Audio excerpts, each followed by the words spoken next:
talk with you on Thursday, but we were able to meet with our new architect. We're trying to redesign the atrium and make that indoor space and renovate this room. And that was the only day that we could meet with the dean and the executive vice president of the university architect, so we took advantage of that. So I appreciate being able to swap to now. The title for this program is a little bit misleading in terms of China and distance education, although I can certainly work it in. The description is actually very accurate, so hopefully you read some of the fine print. I'm working on a really interesting project that we've just started on. I wanted to share with you some thoughts. I know you spent a lot of time this week talking about how students use those computers out there. It's interesting. I certainly have been in the middle of that as the chair of our Library and Technology Committee with Dick. I guess what I'm talking about, if I was to conceptualize it, is how do I use that? We have these. I started using PowerPoint about 5 years ago for this course. And the course that I teach is distinctive aspects of American law. We have a large LL.M. program. We have about 70 students come this year who are lawyers in their own countries. Who come for the one-year LL.M. Many of your law schools probably have that, or maybe have a couple. Certainly a growth area. I don't think what I'm talking about is limited to that context, but that's how I began thinking through these materials that I'll be describing.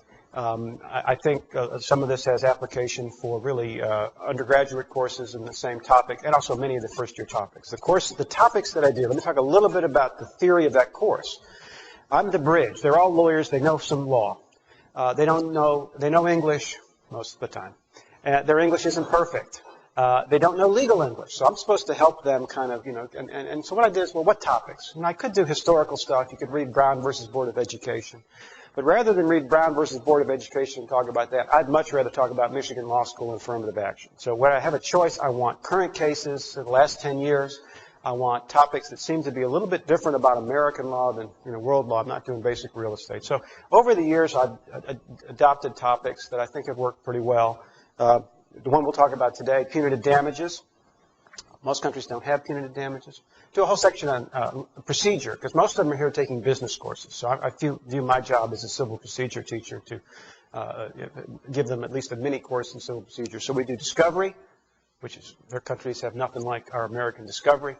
Expert witnesses, they're not used to that kind of partisan experts, and they're really flabbergasted. They don't like that part of our system. Juries, most countries don't have civil juries anymore. So those are the kind of topics. Separation of church and state. Things that I think sort of reveal something about American legal culture and political structure. So I started using PowerPoint 5 years ago, very simplistically, because they read English a whole lot better than they can hear it. Simple enough. Most of their reading skills are pretty good. I talk a lot slower in that class than I do here. Try not to use a lot of baseball analogies, which the Japanese understand, but not the European students. So that's how it worked. And as I got there, I said, well, what else can I do with that? And in some ways, what I want to do is sort of just work through how I've been thinking about using that. And once I get past that, how I use their computers at home, especially if we're not going to be allowing them to use it in our classroom as we're talking about. And I want to focus about punitive damages because it's an interesting topic. And I don't know if you've met Todd Shoemaker, who's our videographer, head of this stuff. We just spent Monday and Tuesday in Birmingham, Alabama, doing some work on this project, and I wanted to share with you some of that work from this week. So I kind of want to trace through, right, here's the case we're going to really be talking about. Most of you are familiar with it. BMW versus Dr. Gore. Dr. Gore is a doctor in Birmingham, buys a BMW, finds out that it's repainted, is upset that he wasn't told, sues BMW, wins $4 million in the Alabama trial court, reversed on appeal to $2 million. He's okay with that. He'd have been all right with that, as would his lawyer, Mr. A.W. Bolt. Supreme Court takes that case, and in the pivotal case, as we looked at this sort of growth in punitive damages in the late 80s and early 90s in Alabama, Missouri, some other, West Virginia is a very high-risk state, the Supreme Court finally says, aha, here it is. They've had some other cases where, the old pornography standard, I know it when I see it. They hadn't seen it yet, but this was the obscene case, using that analogy loosely. I know it when I see it. This is too high. And that's still the pivotal case. They threw out a $145 million punitive damage award just this term against State Farm from Utah. I don't think Utah is one of those crazy out there states, but, they threw it out. mainly citing BMW. Let's look at the test. So I'll talk a little bit more about the test. But all right, so how do, if I was just teaching this case, it's a fun case to teach. It teaches fine in the Socratic method. You bring up what happened in the case. Well, Dr. And then what happened? And you work it through, and what's the test, and what does reprehensibility be? But I'm saying, what can we do more? How can I use that to teach this case and to teach this topic? And, first thing I did was to use cute little things. So if this is working, where's my sound? It's supposed to be lightning. It works in the other room. I hate this room. It's my penalty. As I said, it's my penalty. Let's see if the sound is on mute. This is where already half the faculty will lose me because they'll say, I'm not doing this. See, this is a very different thing that we got. Doesn't matter. It's supposed to be lightning. But we'll need the sound for later, so I'm glad Todd's here. There it is. Now, that's kind of cutesy. And the idea there is there's something to that, I think, from a teaching standpoint. It really does feel like, for defendants and businesses, that, punitive damages isn't predictable. It's just bad luck of, getting hit by lightning. And I will say, this gets a laugh from my international students all the time, because apparently they've never had anybody do something like that. But it's hard for me to justify this as a great, pedagogical advance that I can make lightning sounds. Then I just like background. I mean, I don't, in a room where you don't have to turn the lights off as much as this, and I start by talking about the McDonald's coffee cup case. Never went to the Supreme Court. We don't have a good judicial decision for it. But everybody knows that case. And I've got a great Wall Street Journal article, and the students like to talk about it for 10 minutes about whether you should get punitive. So you get into the idea of what's the purpose of punitive damages. And I kind of like to have that in the background. So I think it's just something I stole from their webpage or found it someplace. And it's not meant to do anything other than to maybe wallpaper. Maybe that's the best use. So I kind of did some wallpaper stuff. Now, there's certainly movies out there. And I'm well known here for using movies. And I think it works. I've had a student at Alumni Weekend just this past April come up and say, I still remember when you showed that clip from My Cousin Vinny about experts, and it's just the way I remember that rule. And I said, well, do you think it's just cute, or you remember? No, it really gets me back into the mind. So, I started looking around. What are there for punitive damages? And so you keep track of that. Now, I'm talking about maybe showing a minute or two or three, no more than that, early on to kind of excite, interest the students. There's a nice scene from Rainmaker. Is it Matt Damon? I don't remember. Who's doing the closing argument. And it's kind of corny. It's really corny. It says, just do what's fair and, look into your own hearts. And you say, that's ridiculous. And then you read the closing argument from Exxon Valdez. And it's like exactly the same. And it says, you're in charge. And so it does, I think, reveal this incredible power we give to those jurors to decide a really hard question. What's the right amount of money to sort of penalize a large corporation?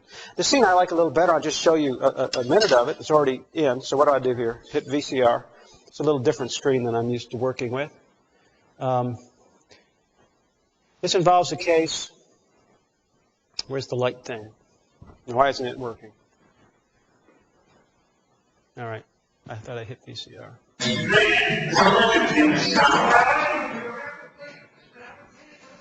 That's not a movie. Maybe I have to play again. Okay. I'll just leave it where it is. Lights. They're manual. They're manual?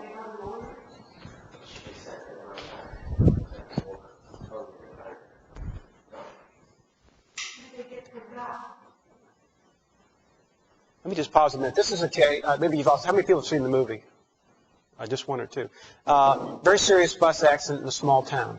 Several children killed, others seriously hurt. It's actually an incredible novel written by Russell Banks that I've used. It's the first week in a course on mass tort litigation. I think it kind of shows, this is the plaintiff's lawyer who's coming to talk to the mother and father of a child that was killed. And it's a very poignant scene about role of litigation. What is it that litigation can do? It's not expressly about punitive damages, but I actually use it there because it's the idea of that we can use litigation in a sense to find out, to punish, and to do some other things. I'll just show a minute or two. That's what I need. To give you another voice. To be your weapon against whoever caused that bust. one of the reasons for those who are doing taxes that she's done over the years. Besides, the school board ensures that the lower is minimal, a few million at most. No, the really deep part is in the town. Well, the company in the main part. Do you think someone else called the accident, Mr. Stevens? Mrs. Pot, there is no such thing as an accident. The world is near to me. As far as I'm concerned, somebody, somewhere, made a decision to cut a corner. Some corrupt agency or corporation accounted the cost variance between a 10-cent vote and $1 billion court assignment. They decided to sacrifice a few lives for the difference. That's what started this stuff. I've seen it happen so many times before. The lawyer said she could have capitalized and lost control of the bus. Mr. Rotter, how long has the lawyer been driving that bus? How many times did she see it clear of things? I mean, what happened that morning?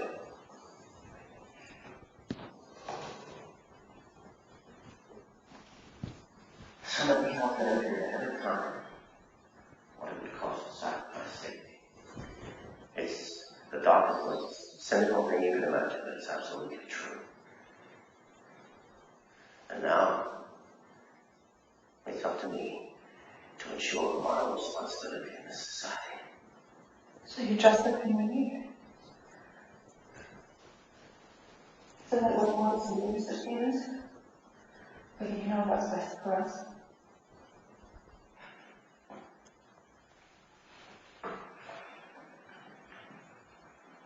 Now, you listen to me, Mrs. Turner. If you listen very carefully, I do know what's best. Believe me. As we're sitting here talking, the town, the school board, or manufacturer than us, are lining up backing of lawyers negotiating people to be stricken to yourself. That makes me very, very mad. That's why I came all the way out here. If everyone had done their job with integrity, your son would be alive and safe in the school this morning. I promise that I would pursue and redeem who it was did not do their job. Who is responsible for this?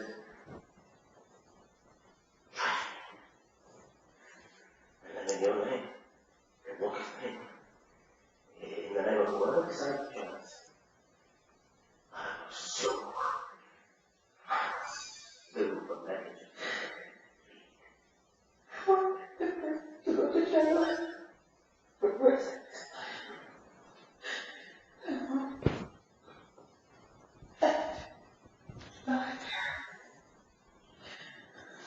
I want money. It's unlucky that I won't go to prison this stuff. He or his company will pay in other ways. I can pay. Not the money of the compensation for the loss of the boy that can't be done. The protection of other hands.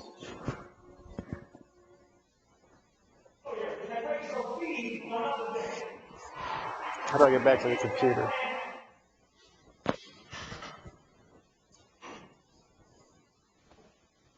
Was this Sweet Hereafter? The Sweet Hereafter by Russell. Oops, sorry. We don't want them all on. We want those on. Is that what we had on before? Is that okay? I want you to be able to see that. So, I like to show that. And, I think I've had students come and talk. Sometimes I do that as a separate, night and we have pizza and talk about it. But a lot of times I just show that at the beginning of a class to kind of think about what punitive damages it can be. I certainly like sound bites. NPR has got a lot of excellent tapes and materials. If we actually, can we pop up to the web quickly? I'll show them how I set this stuff on the web. A lot of times I don't do it in class. I find that it's a little slow. They're also a little too long. What I've had to do, and I think I'm going to do more of, is to edit, is to buy them, edit them, and try to get permission to put them on the web to use them. I'll just show you. This is the, you go to the faculty homepage for me, faculty profile, down to Metzloff, under McGovern, courses, distinctive aspects, home course homepage, explorations. He's good. Blue Devils. No, you got it. Blue is just up top. Devils is the password. I just gave away the password with a plural. All right, yeah. Click on punitive damages. This is the look that I'm trying. We were playing around last year for that, and go under media, and click on Natalie Phillips there, and that should come up. This is just some really wonderful NPR things. And this is about Exxon Valdez. This is one of the cases I use.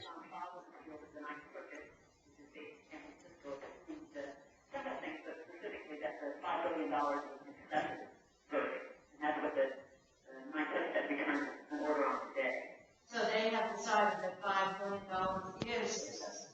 That's what the Ninth Circuit is telling the district court here, that if we look at that, the judge here, if we look at that figure, that is an excessive figure for the punitive damage award.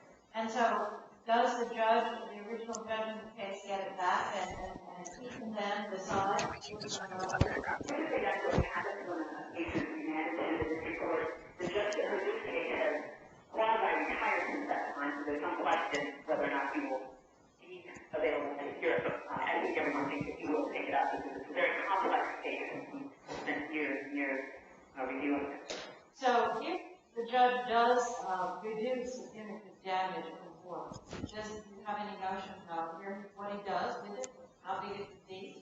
Well, the order specifically on the Ninth Circuit suggests that the ratio of punitive damage is 17-to-1 ratio. That is 17 times the amount of compensatory damages, the actual damages that Exxon paid out, so around $230 million.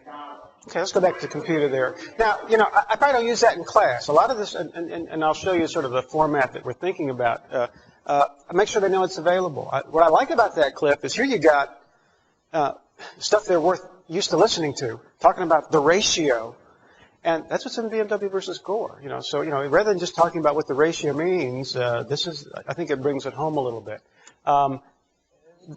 Click one more. There's a web link there. If you could click on Captain. This is one of the earlier things I used because it was just so neat.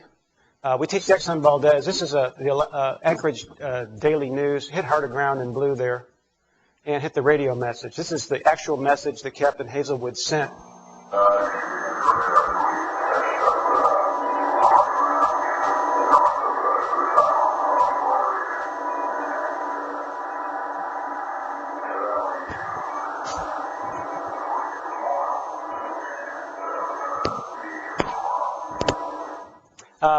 Now, it's hard to hear. I might play that twice. What I'm thinking about doing, my internet students have a lot of trouble with that because of the graininess. I kind of like it.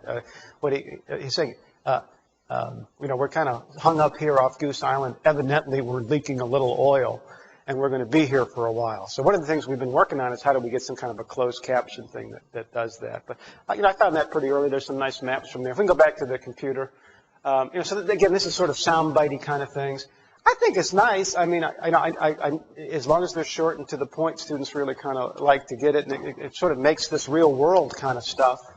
But all right. So that's sort of the evolution. That's not a very good picture. It was good. It's good on one point. It's must have we've lost it. But there's pictures around, and you just sort of paint them into your PowerPoint. And I'm amazed at how many students sort of we're getting old or they're getting young or both. Exxon Valdez doesn't mean anything. I just was, one of you people from the conference, a younger fellow, was down in our hallway where all the class pictures are, and he was just sort of looking at the classes from before. He said, "Oh, you're looking for Richard Nixon?" He said, "No." I said, "Oh, well, he went here." And then so I said, "Wow, that's cool." It's like, we used to not be able to even put that picture up because people would keep stealing it and taking it down or doing something. And now, we haven't had any trouble in 5 years, but it's down in the hallway heading out to the back, class of 37, and you can find him. He looks just like Richard Nixon. So this is from that Alaska page. And just if you really got into the details of the case, something like this would be great. I just think it gets the students start thinking about the nature of this disaster and where it went and where it is. I mean, We all know it was from Valdez, but where is that really? I mean, I've been to Seward, so I have a sense of where that is, but just sort of seeing where the oil spill went, I may not even talk about it. Just leave it up there when we're talking. And I think, I need to engage the students because I don't want them playing free cells. So I feel I'm competing with free cells sometimes. So I want to have some choices. All right, now I want to do more. All right, so that's easy. I've done that. I've been doing that for years. And I now say I want to do more. What can I do to use that to animate these cases? And it may not be that I'm doing it here. A lot of the stuff I want to leave on the web and just say it's there. Watch this before class. Go listen to this stuff if you want to. My sense is, that our students, if I want them to prepare for 2 hours, 2.5 hours for each of my classes, I think it would be really good if they were reading for an hour and 45 minutes and watching stuff and thinking stuff for a half hour. So in a sense, can I give them the stuff that they can watch to think about? I mean, I know I like to watch stuff. I'm a movie nut, go to the movies all the time. And so, assuming the ability and resources, which are big questions. I don't know if I have the ability. I do have some resources now. And collectively, do we have the ability and the resources? Not too many of us who teach are trained in teaching, and I think it can be a problem. What teaching materials should we independently develop? And that means us, the collective law schools, as we try to think about our mission of teaching. What can we go out there to develop? And there's some other things I skipped. There's some good PBS specials on this, that, and the other thing. I can show some of those. Develop to, and I put in the blank here, to do what? And, that's the pedagogical question that I'm really struggling with. I got to fill in that blank. Some of the words I've been playing with are to enhance it, to really restructure it, revitalize it comes to mind, to improve it, to illustrate. I don't really think at all I'm trying to put myself out of business. When we designed those rooms over there, we had lots of consultants, and they said, doctors, they want to be over there with the screen in the middle because they're always showing pictures of dead people and, pointing out things. And don't you want to have your podium over there? I said, no, we want the podium right here in the middle because this is where I stay. I mean, this is my class, and I want them looking at me, and somehow I want them looking at that too. So the design questions of what happens if you use this all the time, and I pretty much have this projector on all the time. I said, I want some spotlights on me here, are interesting questions. So I'm not trying to put myself out of business at all. I'm really trying to become better. It may be that I'm not talking as much in a class as before.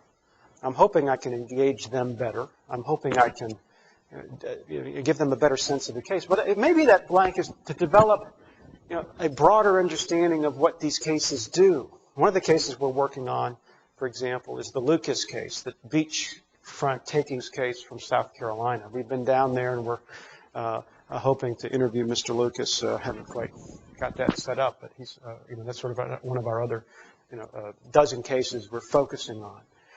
We have interviewed a local beach expert. A guy is from Duke, a guy named Pilkey. I have a little excerpt from him.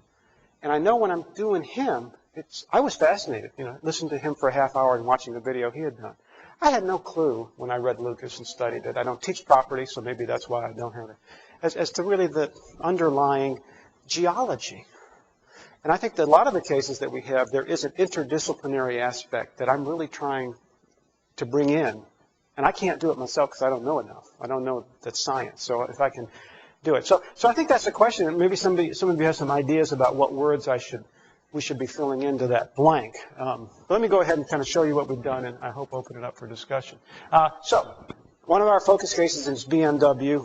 Why? It's the pivotal case. We also talk about McDonald's, and we talk about Exxon, talk about State Farm. But the basic case where we're developing the dialogue, the Socratic dialogue, we're really trying to see if the Supreme Court got it right, is still going to be BMW. I haven't seen anything that changes that. So 94 case. But the facts, little cute touch again. I should get rid of it. They get tired of that by the fourth time. Repainting the car was not disclosed. BMW's policy was if it was less than 3% of the value of the car, don't disclose. I've actually, we'll talk about that. Alabama law didn't have that rule at the time. Sue under basic fraud of Alabama, which says suppression of a material fact, which a party is under an obligation to communicate as fraud. Actual damages at most $4,000. Car itself, Dr. Gore said it was a great car. I loved it. Worked fine.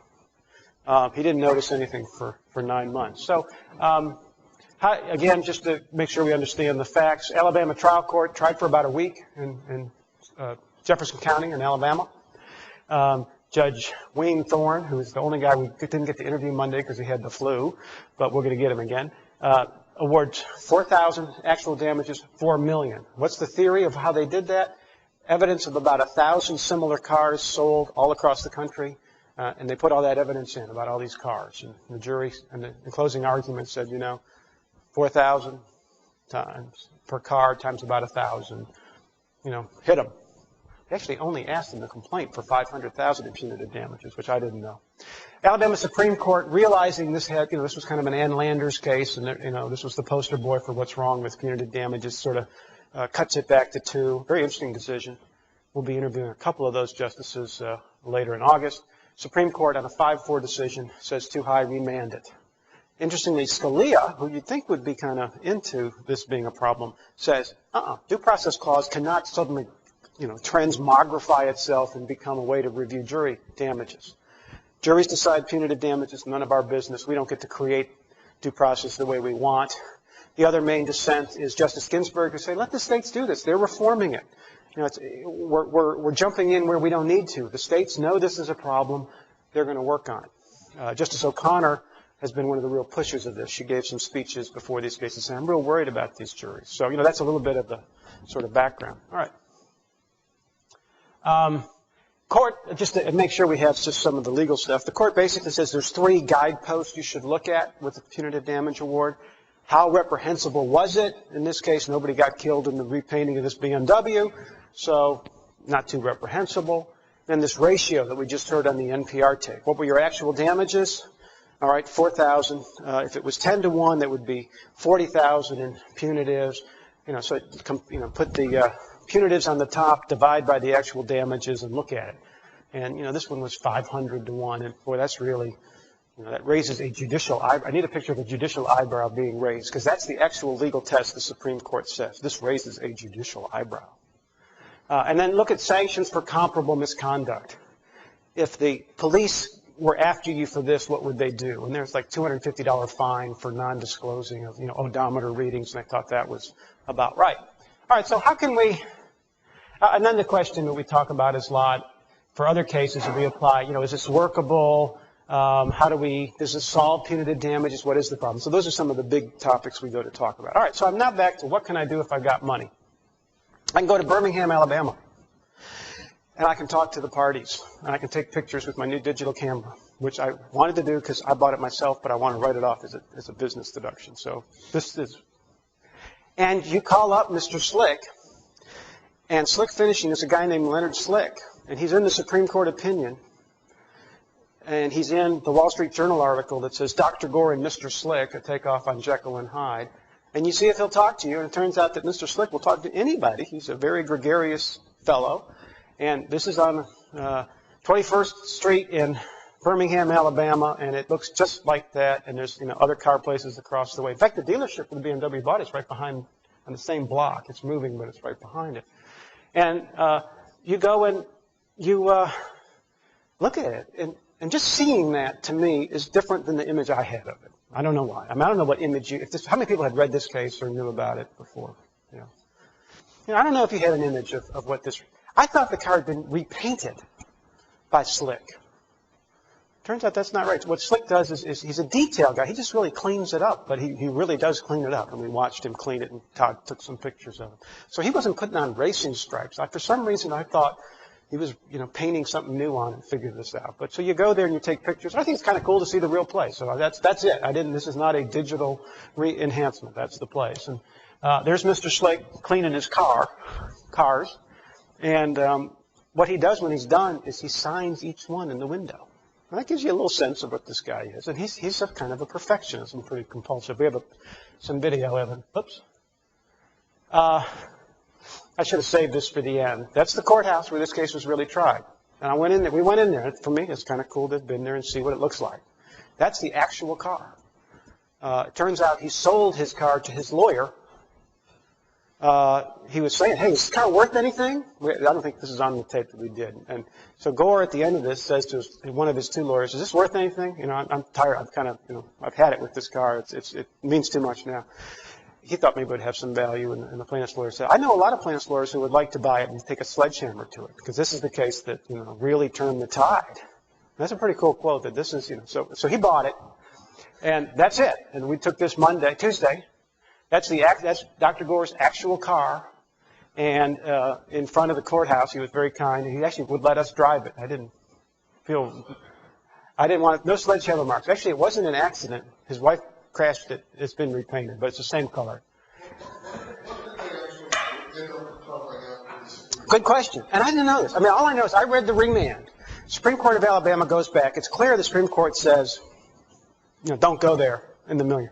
So they come back, 4,000. That's never anybody's fighting the 4,000 actual. 50,000 punitives. That's not too bad. Well, it turns out that the lawyers spent several hundred thousand. So how much did Dr. Gore get?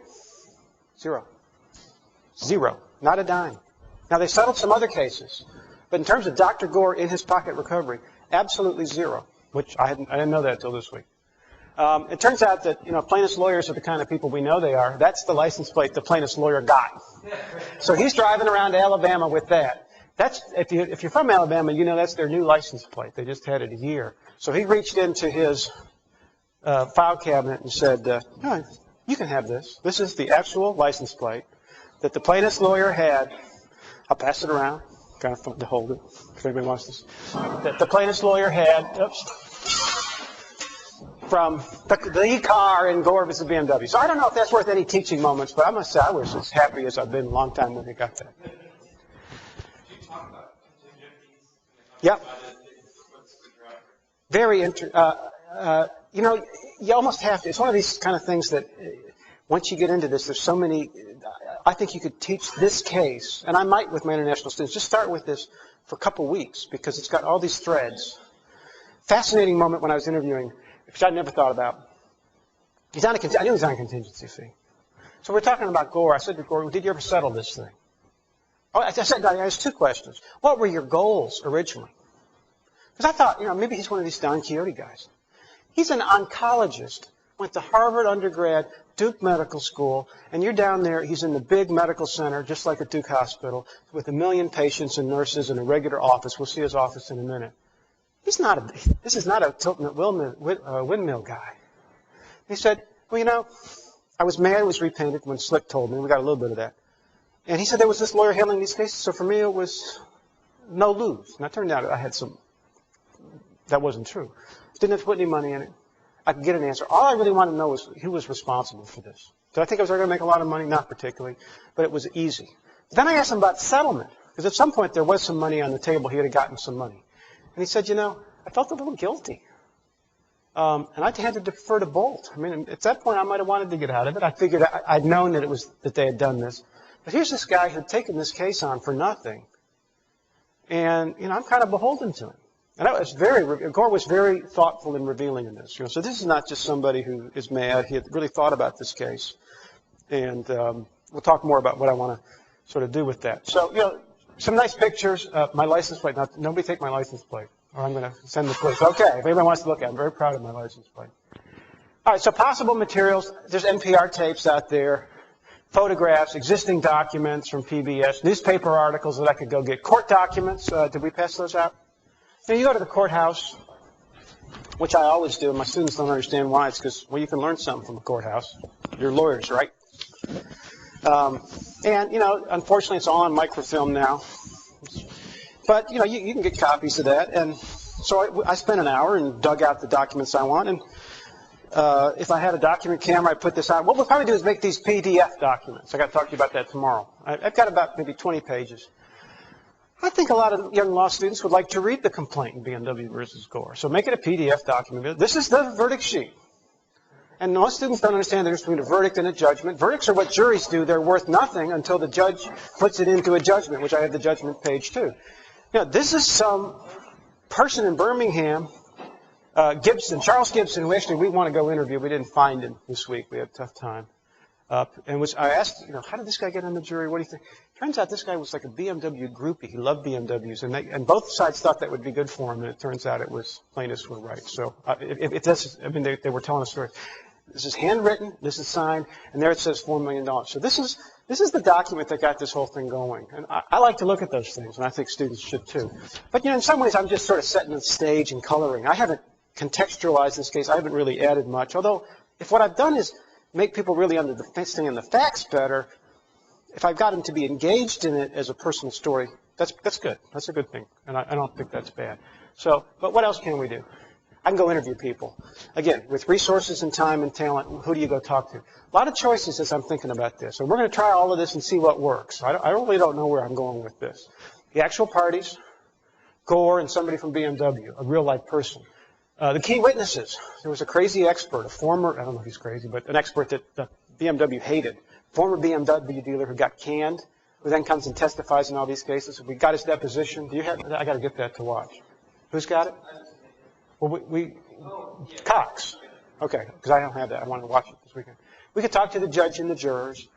We could talk to current judges who are working with this as a legal problem.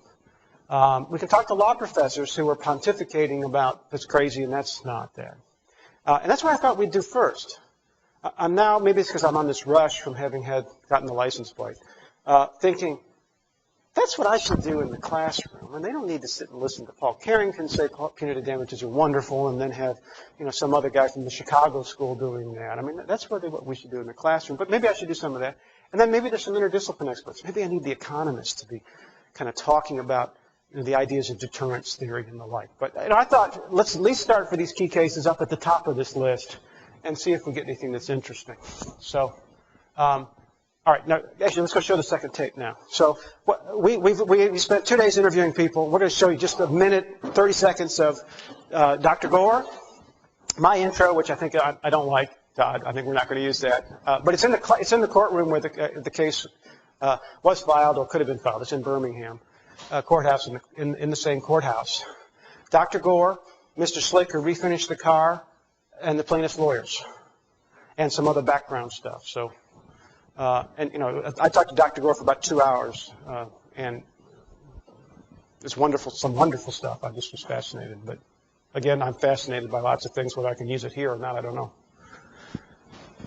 Most states permit the award of punitive damages for wanton or willful misconduct. But what does that mean? What is wanton or willful misconduct? And how much is the right amount to award for punitive damages? One thing is clear. It's not to compensate the plaintiff. It's rather to punish and to deter the defendant who's been found liable for that wanton willful misconduct. We've had many important issues in the United States that have gone to juries across our country, dealing with issues such as how hot is the coffee at McDonald's? What is the responsibility of Exxon when its tanker sinks off the coast of Alaska? The decision today we're going to discuss comes from Alabama, which during the 1980s and 90s was a hotbed of punitive damages activity. The case is Dr. Ira Gore versus BMW. I go over there at the end of the day, and there's my car, and it looked great. Told Leonard it looked great. Says, I have bad news for you. Your car's going to be repainted. What do you mean? Well, it doesn't have all the traditional paint. Leonard then was able to take me through from a professional's viewpoint, and I guess he knows more about car paint than I did, and show me where the seams were in the paint that you could see as you open the rear doors, you could see as you open the hood, as you open the trunk, where the paint seams were. Well, as I got to the roof of the car, I noticed there was a triangle-like pattern that was unlike the rest of the car. And this was an orange peel area that was unlike the rest of the car. And this led me to believe that it was hand-painted. This was an area on the roof, on both the front and the rear, that showed that there was an arc by a human's arm that was painting the car as opposed to the computer process. And then I knew that this car, as well as Tom Yates, had been gone through the same human process as opposed to the computer process. We tried the Gore case in Jefferson County Circuit Court. Another jury, We had some different witnesses this time. Both sides changed the way they presented the case to a certain extent, plus we had some more witnesses available in Dr. Gore's case that we didn't have in Yates's. This time the jury, after a week of testimony, came back. Again, it didn't take any time to figure out this was a willful, deliberate, intentional fraud or indictment. And assessed punitive damages of $4 million and compensatory of $4,000. We made an argument that it was just like some of the outlaws. You can go in and buy a polo shirt and get a 10% discount because they're not exactly perfect. They're still worth an awful lot of money, but they're not worth the first quality merchandise. And that was what we said. We paid for first quality merchandise and we got seconds. We told appellate courts to be careful in their review of punitive damages and so on. But it's been pretty amorphous, and there's been very little guidance. Well, when the ratio between the compensatory damages that are fixed, let's say it's $1,000 in compensatory damages that's found by the jury, but punitive damages of $20 million, one thinks there's some imbalance going on here.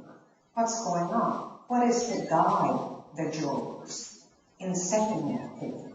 Is it appropriate to do it solely on the basis of the size of the defendant business or individual and the defendant's wealth, or are other things at stake?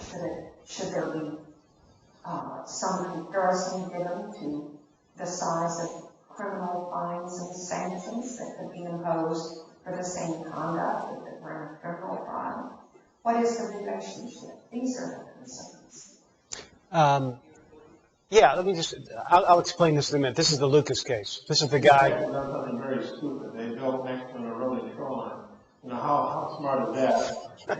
And to say that you didn't know that it was eroding, you'd have to be from Kazakhstan to not know that these shorelines are eroding. And so I think it's nonsense to claim innocence. And why should we, as a society, pay these guys for their stupid acts? And if I was king of South Carolina, those buildings would move back or demolished or allowed to fall in, whatever. But we wouldn't. The most important thing about the shoreline is the beach. The beach is what we all use. And millions of people use the beach, and dozens of people live next to it. So just from numbers alone, if we have a church that goes to the beaches, then we got to choose the beaches. Sorry, I'm not sure which lights this up on here. Obviously the first part were the real witnesses that I've seen. We've got real long interviews, and our process now is to go back as sort of the team and decide which pieces to put together and how to put them together, which I want to talk about in just a minute. We interviewed Justice O'Connor before, so anytime you can interview a Supreme Court justice, do it and ask the questions and figure out how to use it. But, I'll be able to tie that in a little bit, I think, and that's that kind of interdisciplinary witness. So, again, I got really two sets of questions, and I'd be interested in stopping and chatting and helping you help me think through this. This is really what I'm worrying about tonight. I was trying to edit Dr. Gore's testimony last night a little bit because it was more interesting than anything on television. Am I doing this just to make the case alive? That's not bad. If I can do that, that's good. I'm going to take credit if I can pull off making the case alive and have people see it. Am I trying to reveal details and intricacies of the underlying case? Yeah, I think so. I know I learned 4 or 5. I've taught this case 20, 30 times. And I've learned some things, such as how much money to get. How did the settlement go? You heard someone talk about Yates. There were 2 cases tried within 3 months of each other. The first case actually filed was by a guy named Dr. Yates, who was a dentist. It's exactly the same problem with the BMW. Leonard Slick found it. He was the person who testified at trial. Jury comes back with 0 punitives. Same $4,000 actual damages, 0 punitives. 3 months later, same county in Alabama, different trial judge, but same lawyers, same action, $4 million. So I've asked everybody, what's the difference between the 2 cases? And it's been fun to think about. Different juries, better jury selection. One of the things was they really changed their approach. The plaintiffs went away from any experts. But first time they had all these experts talking about paint and paint chips and thicknesses. And they said, we don't need any of that stuff, do we? We just need Dr. Gore who I don't know if he had a reaction. Very personable. I mean, I really liked him. Everybody knows that the car's been repainted and it's worth $4,000, but what difference does it make? Why? You know, so let's quit boring the jury. And they tried to make Dr. Gore like a rich, greedy, you know, money-loving doctor. And basically Dr. Gore came across as, well, who does buy BMWs? You know, people who have enough money to buy them. And at the end of the day, they liked Dr. Gore and they thought he got cheated. And they got rid of that. So that's kind of fun to talk about those differences. And Yates is mentioned in the Supreme Court case, because that's even the part that I kept in the editing. And I really hadn't thought much about it. I mean, it's kind of weird that one case gets 0, another case gets 4 million. But I know, having talked to it, I spent a lot more time thinking about that. So there's something about revealing the intricacies of the case, contextualize the issues. I don't know if I've done that yet, but somehow to put this in this, the real picture is, how do we regulate business in the United States? Other countries rely on the government and authorities. We use private litigation. And punitive damage is one of the real tools. So somehow that's maybe where I got to talk to the law professors and the other experts to kind of bring that out a little bit. To explain the result of the holding, I certainly could do that, but I don't think I'm going to do that. I mean, I don't want somebody to watch this tape and then say, oh, that's okay, I watched that half hour, I understand it. I want to take them kind of up to it and maybe take them farther away when they're done talking about it. But I want them to read it still and understand it and talk about it. But, you know, I could do that. We certainly could get somebody to do that. How to do it? This is what I'm thinking about now as I edit these tapes. What are some of the possibilities?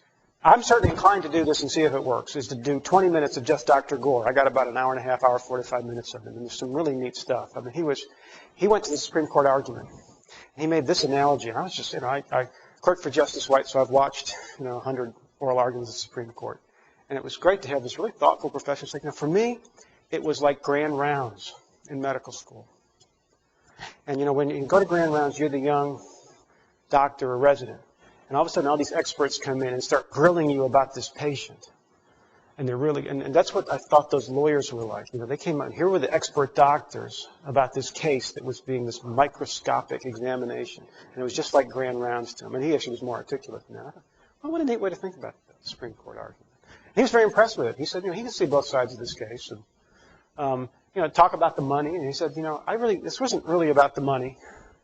But I'll tell you, after I won the $4 million, it really felt like a loss to have to give it, I mean, I never had it, but I still felt like I had to give it back. And so, yeah, I mean,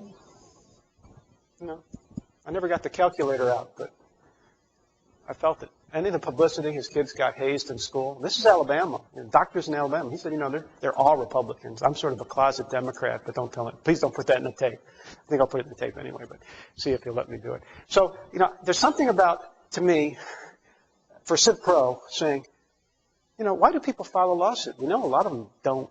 A lot of them just, I wouldn't have filed. I said, oh, hell with it. I'm going to drive the car until it falls apart anyway. I wouldn't have filed this lawsuit. I might have been mad. Why did he file it? What does it say about our system? And just ask them to watch it for 20 minutes on their own, and then we'll talk about some questions. I don't think I'd show it in class. I mean, I want to talk in class. But I'm thinking that's what I should do. And I'll put the B-roll in there. I'll show Mr. Slick fixing cars, and I'll show the courtroom. B-roll is the background stuff that we're trying to do. I could do a 30-minute document on the whole case start to finish, include O'Connor and all that, and it'd be kind of slick like a PBS special. But I don't know how I'd use that in class. But I could do that, I think. So I want to do the first one, but that's kind of my new thought as of this week. What I thought I was doing, and I still think that is the sort of pedagogical tool, is 15 minutes of whatever I think is interesting that somebody's going to watch before they read the case, or maybe after they read the case, but before class. I'm not going to show it in class. I'm going to say, look, as part of your preparation, on the web, there's this. And I put it together. It's the real case. It's real people. Please watch it. So that I think that way we'd have a better discussion. And it would be the story up to the Supreme Court. Wouldn't go past. I probably wouldn't use that O'Connor thing. And then I might do some things after, sort of, the notes on a case. You read the case and there's all these notes that say, blah, blah, blah, and go read this article. And, the students aren't going to read the article. I mean, I don't even go read the article. It's rare that I would. And I think those notes are basically worthless in case books. Maybe they pose some questions, but I think at that point the students are tired.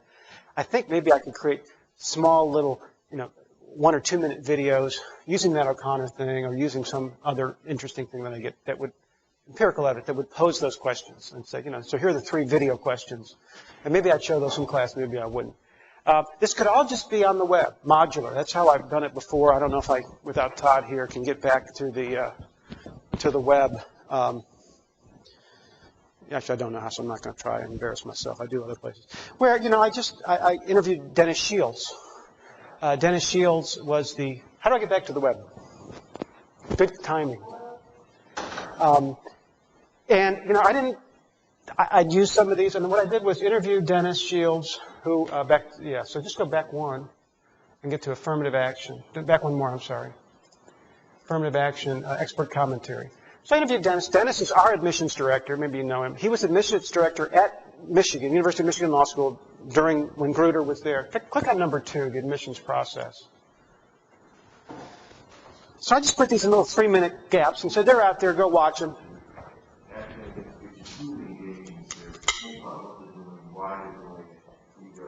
He's talking about admissions at Michigan. They're not all knowing that they're making calculated judgments about who has the most to offer or who has something different to offer. Well, I think our obligation as admissions officers is not to make it mysterious. I think Grutter is the front case. The plaintiff. I think she could have presented a much more compelling case for her client. She has more of a story to tell. Encourage her to tell that story. Okay? So that's our obligation, to allow every candidate to present the strongest case they can. Beyond that, does African American not get in your way? Doesn't seem compelling. I think part of this is driven by the notion of entitlement. People need to back up and say, you're entitled to something, but that's a very small number of things you're absolutely entitled to. Be safe, not have to be but you're not entitled to be guaranteed access to an institution. That's enough done. Thank you. And just leave this page up here. So what I did was say, they're up there. I use some of them in class. I said, if you want to watch this and think about it instead of reading, good. Yeah, comment, question. Yeah, no, the question is, so if I want to use that clip, can I go to your website? I hope so. I mean, that's where we're going to be. Now, this is all our stuff. The NPR stuff, I don't have permission. So, yeah, this stuff.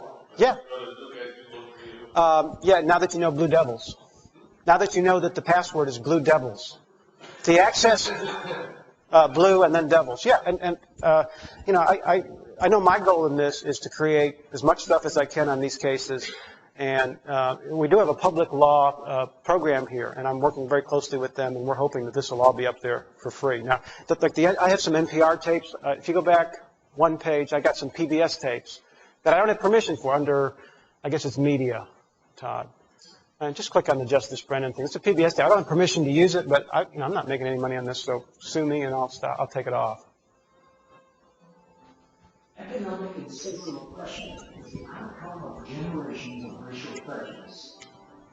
The question was, could anything be done? Justice Brennan thought so, as again and again he wrote opinions that upheld affirmative action at work and in school.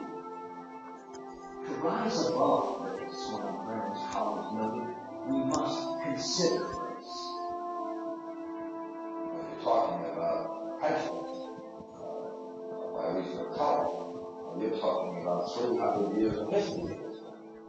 They haven't been deprived of the group for so long that it's perfectly appropriate to have reasonable provisions of affirmative action that addresses the issue that they refer to the human race or something. I have not been in step with Bill Brennan or the majority of the court in many of the cases involving so-called affirmative action. I believe in the colorblind Constitution, and I think the Constitution says okay, that's enough. That's enough there. As individuals. So, part of my goal is maybe I just put a lot of stuff out there. Tell students it's all there, get them to surf around. Let teachers use the pieces they want. I mean, I showed maybe one or two. I also teach this. I'd lecture on one day, and then I have small section seminars run by third years, and I tell them, if you want to, let's show one of those Dennis Shields comments and talk about it. What do you think? And then, I think they pick different ones. I really, in a sense, think that's what I want to create is a sort of modular materials, a palette that you can choose the colors from as a teacher that you want to use. I got to get permission to use that. But there's 5 or 6 PBS videos that are nice. There's 2 minutes. There's 2.5 minutes. I think students would watch that at home a little bit. So that's what I got. So that's where I am. It's kind of fun. I'd love some thoughts on how you think I can package this and use it and what I should be careful of and what I should go out and get. And Todd will be interested too because he's the camera guy. So he did all this. That's some pretty good looks. I thought that looked good. Comments, please. Technical question for you. You brought your own camera through, and that's and it's recorded on digital, so it's not a sound person. There was me, Todd, and one of my research assistants, and the biggest car I've ever rented. Normally I rent a small car, and we rented a big car, and you tell what it's four big things we had to carry, some of which are really awkward. I mean, I think you could, if you're going to some other city and you want to do that, work with a video company and rent all their stuff. But we decided that that's real expensive, and we thought we'd try to do it in-house. I mean, I'm a little worried that I'm going to use up so much of Todd's time that nobody else can have time. But that's Todd wants to do this. I guess it's better than being down in the media lab all the time. And we had a lot of fun, and I think we're very successful. Any other? I mean, was that fun to watch that stuff? I mean, I don't. Yeah. Yeah. Yes, I got it. It's the hardest thing. They don't. I mean, sometimes they want to say, excuse me, is New Hampshire a city or a state? And they just don't have any feel for it. Yeah. To draw that out. The 1,000 comes from 50 states. Having talked on the phone to the trial judge, I'm very anxious to go back and get him because he said, when I was doing that case, what do you remember from the case? We were just chatting. So, I was saying they wanted all this permission. They were battling about whether they could put in this stuff from other states. And eventually I said yes, but I kind of wondered, I don't know if you should, And so I think that's absolutely right. That's a very tough issue. Federalism keeps cropping up, and they don't get it. Please. Yeah, the one guy was. Did we have the defense lawyer in there? Oh yeah, I'm sorry. We have the defense lawyer. But I'm very worried about balance because the balance on these issues. And I said to everybody, my goal would be something that kind of left you really uncertain. I've talked to BMW. I have to go up to New Jersey to talk to their main person and their in-house counsel. He wants to talk to me. He's got to get permission. I did talk to their defense lawyer. I thought we had a clip, but we didn't. Yeah, we do have their defense lawyer. And I think I've got to be right down the line. Some of the affirmative action stuff, if you just listen to Dennis and watch Justice Brennan, you sort of, I can't do that. I got to go talk to Barbara Gruder, and I got to go talk to her agency that did that. Please. Two things. One, and you're far deeper into the case than I am, but as I recall, wasn't it legal in some states for consumer protection laws that if the damage to the car is less than 3%. you may repair it? So what BMW was doing in other states that was counted as being found was legal in that state. Yeah, let me quick comment on that because I've got some, that always hit me as a really good argument. It turns out that this is BMW and the other lawyers, this is tort reform stuff that they're going to get. And the other thing is that number is very manipulable. They're painting it in-house at their facility in Brunswick. It's not the same price you would go get to get your BMW repainted. So all of a sudden it shows up, it was $680. But it's their own number. It's their own people. It's their own time. So it's, yeah, it would 3% of 40,000 would be $1,200. And so they write down the number at 650. But if that same repainting, if you or I had gone to get, and we talked a little bit about what, why isn't it? BMW says it's exactly the same. Plaintiffs say no, it's not because when it's painted the first time, it's all electromagnetic painting. It's a shell that's empty. There's nothing on it. When they're repainting it, they have to do it differently. Just some panels, but acid rain. At least, although nobody's really sure about that. That's just assumed. Everybody says, well, we really don't know. We think it's acid rain. Leonard Slick's sure, but he's sure about a lot of things. Yeah. Coming from Syracuse, the idea has popped into my mind. Have you thought of using this? I assume Duke also has a television film group of people. I don't know if they're going to be as responsive. Todd's in my building. We can email and talk, and he knows who I am. And yeah, I think we're actually meeting tomorrow with Dick and Wayne Miller, who you maybe met, to ask about, we now have some sense of how much time we need. Can we do this? Yeah. I mean, you certainly could go. You got to go on location. I mean, I think it's so much more fun to talk to Leonard and all those people. Those were their offices. So none of that was Mr. Gore's office. That was the plaintiff's lawyer's office. That was, and to me that was that was really cool to just sort of see. That was the real Birmingham courthouse. And but I think we may have to. I mean, at some point, if it gets too expensive, we got to come up with a plan B. And one of the things we're doing for the commentators is saying, all right, well, look, we're all going to SEAL, Southeastern ALS, if you're Southeastern. So, let's bring Todd down there for 3 days and we'll kind of interview. There's a bunch of people there. We'll go to Atlanta during AALS and grab people into a conference room and talk to them. But, yep. They've also signed it. Now, I do give them this option. I said this is very important to Dr. Gore because he has not given an interview in 10 years. He gave one and he got burned on it. And he said, I hear you're trying to be fair. I trust you. But he's going to see what I'm going to use first. If you don't want me to use it, I won't use it. He said that I could show a minute of it here.